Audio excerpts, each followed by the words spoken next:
Elon Musk, at the direction of President Trump, and President Trump's entire cabinet is trying to save democracy. The United States of America will cease to exist. Our government will fail if we continue to go down the road of bankruptcy that we have been heading on for decades, spending trillions and trillions of dollars on wasteful and useless priorities that don't suit the Americans' people's interests. Those days are over. It is a new day in America.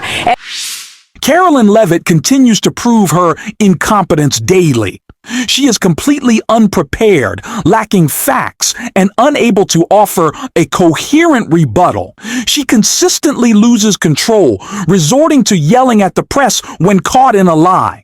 This was on full display today when she lashed out at a reporter, personally attacking him for exposing Donald Trump's criminal and immoral mass deportation plan. We're going to break it all down, but before we do, if you could take a moment to like this video, and if you haven't already, subscribe to support independent media. It really makes a difference and means a lot to me. Now, Leavitt's rough day started early when she was confronted on Fox. Before we get into her exchange with the reporter, let's take a look. So as you know, Caroline, the president a couple of times over the last few days has floated this idea of a third term, which the 22nd Amendment doesn't allow, but he's certainly talking about it. He talked to NBC News about it, and then he was asked about it on Air Force One on the way back from Mar-a-Lago last night. Listen here. I don't want to talk about a third term now because no matter how you look at it, we got a long time to go. We have a long time. You know, we have almost 4 years to go. And that's a long time. But despite that, so many people are saying, you've got to run again. They love the job we're doing. Most importantly, they love the job we're doing.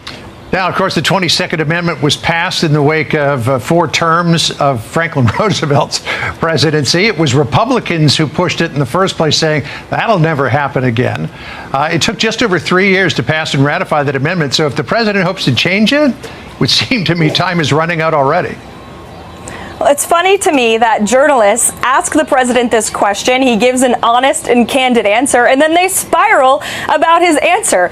He was asked this, and you heard him, and he's right. People love the job this president is doing. And as he said, we are focused on this term. We have 4 more years to go, and look at what the president has done in more than 60 days. We have completely secured our southern border. We have launched a very effective mass deportation campaign just last night. We had another 17 terrorists leave our country back to El Salvador, thanks to the great work of this president's Homeland Security and National Security team. These are violent criminals who are being removed from the interior of our country every single day. As I mentioned, the president is focused on reshifting the unfair trade practices of the past already. He's already slashed many burdensome regulations that were holding back our energy industry, and he's signed more executive orders than any president ever in this same period of time. So it's been a very, very successful couple of months, and the president will continue to forge ahead to deliver on all of the promises he made to the American people on the campaign trail. Caroline, we look forward to your next press briefing, often carried right here live on America Reports, and thanks for joining us here today. Thanks, Caroline. I'll be out there tomorrow. Thank you, guys. Excellent. All right, we'll see you then. When you have lost the Fox propaganda outlet, you are truly lost. Because the fact is so undeniable that even the MAGA media has started to cover it, that Donald Trump is responsible for rising prices, that the stupidest trade war we have ever seen has already completely backfired on Donald Trump. We saw the stock market continue to fall today.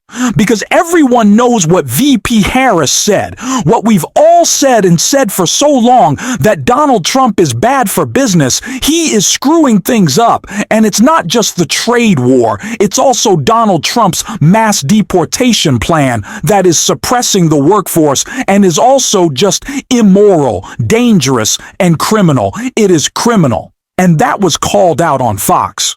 So before we get to Leavitt, I want to hear what is shockingly a voice of reason on Fox.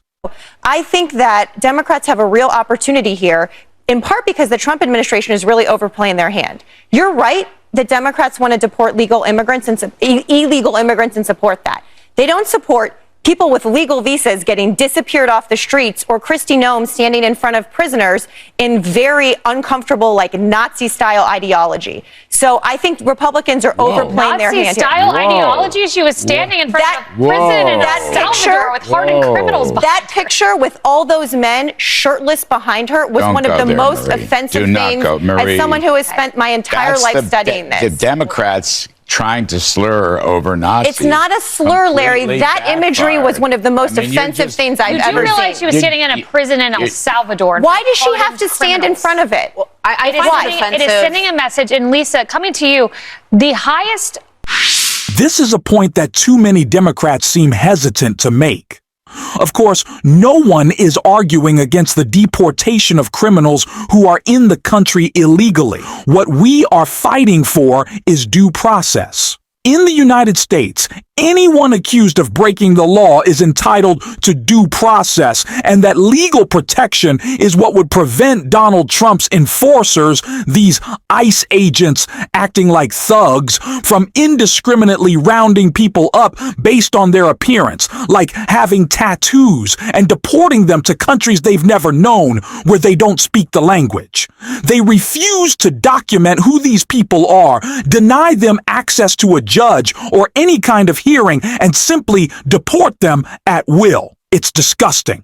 It's immoral. And when Leavitt was confronted about it, her response was exactly what you'd expect. Validation guide that DHS is using to determine who is an enemy alien, a Tren de Aragua member, and deportable under the Enemy Aliens Act, it has criteria here that require 8 points to be classified as a TDA member. You can get classified by simply having certain symbols in your tattoos and wearing certain streetwear brands. That alone is enough to get someone classified as TDA and sent to El Salvador. That's not true, actually, Andrew. According to this document, it is. No, according to the Department of Homeland Security and the agents, have you talked to the agents who have been putting their lives on the line to detain these foreign terrorists who have been terrorizing our communities? TDA is a vicious gang that has taken the lives of American women. And our agents on the front lines take deporting these people with the utmost seriousness, and there is a litany of criteria that they use to ensure that these individuals qualify as foreign terrorists and to ensure that they qualify for deportation. And the president made it incredibly clear to the American public that there would be a mass deportation campaign of not just foreign terrorists, but also illegal criminal aliens who have been wreaking havoc on American communities. And shame on you and shame on the mainstream media for trying to cover for these individuals who have... This is a vicious gang, Andrew. This is a vicious gang that has taken the lives of American women. The government filed in court, which says all. And you said yourself there are 8 criteria on that document. They need 8 points. And you are questioning the credibility of these agents who are putting their life on the line to protect your life and the life of everybody in this group and everybody across the country. And their credibility should be questioned. They finally have a president who is allowing them to do their jobs, and God bless them for doing it. Shame on the reporter. Let me get this straight. Shame on the reporter for calling out Donald Trump's illegal mass deportation plan. This is potentially the most disgusting thing we have seen out of the Trump administration, which is just like shocking to say, considering how bad it has already been. But this is not America. Like, this is fascism. When Donald Trump can just decide that any person for the tattoos they have or the way they look or what op-ed they published in their school newspaper can be rounded up by unidentifiable ICE thugs put in the back of a van and shipped to a different country or to a different state to be detained without any warning, without any lawyer, without a judge, president, without alerting their family. Putting it on the record, this is terrifying, and everyone should be scared. Everyone, they can come for whoever they want. That is what they have made clear. The criteria that Donald Trump has for who he wants to ship out of the country is they look like someone we should ship out of the country that is scary, that is unchecked. And it's the reason the Trump administration is trying to distract by saying stupid stuff like this. Would the president use to potentially run for a third term? As he said, there are methods there. Look, You guys continue to ask the president this question about a third term, and then he answers honestly and candidly with a smile, and then everybody here melts down about his answer. The president was talked about this last night on the plane. He said, it's not really something we're thinking about. He has 4 years. There's a lot of work to do. We've done a lot in these nearly first 100 days, and the American people love what this president is doing, particularly when it comes to efforts to secure the border. I'm not sure whether we should even be discussing Donald Trump's desire for a third term, but what matters is that it highlights his complete self-interest. While costs rise for everyday Americans and the country faces serious challenges, Trump remains focused solely on himself. This talk of a third term is just a distraction, a tactic to shift the media's attention away from the real issues: his unlawful mass deportation plan, his assault on the checks and balances of our government, and the rising prices affecting all Americans, especially his own supporters. Just listen to Carolyn Levitt here. Like that, Steve. Any exemptions for farmers being considered for these tariffs? No exemptions at this time. Carolyn. Trump has tried to justify tariffs by arguing that there's short-term pain for long-term gain, but that's simply not true. Farmers are a prime example. If Trump genuinely cared about American farmers, he wouldn't have cut billions of dollars used by USAID to purchase their produce and goods. His tariffs have only made it harder for them to compete. It's clear that Trump doesn't prioritize farmers' interests, and Carolyn Levitt doesn't either. These are people who overwhelmingly supported Trump, yet his policies have hurt them. As Jim McGovern pointed out, their attacks on farmers are completely absurd, as shown in this clip. We've heard for years from the other side about the importance of safeguarding classified information and the need to use secure channels. And last week we found out that Trump's entire national security team is just casually planning military operations on unsecured group threads that anyone could have access to. In fact, the Pentagon said Signal, the app they used, is vulnerable to hacking by our adversaries. Defense Secretary Pete Hegseth, our Vice President, and the President's Chief of Staff, our CIA and NSA directors, all of them swapping classified battle plans like school kids sending memes. This is nuts. I mean, based on public comments, one of the participants in Signalgate had the text going to his unattended personal phone back at home because he was in Moscow. I mean, you can't make this stuff up. And let me just lay out for people, this isn't just stupid, it's dangerous. 30 minutes before planes took off, our top government officials were putting out onto the internet details about their mission. Who was listening? We have no idea. Russia was probably listening. China was probably listening. Iran was listening. I'm sure tapping unsecured phones of our national security advisors is one of their top priorities.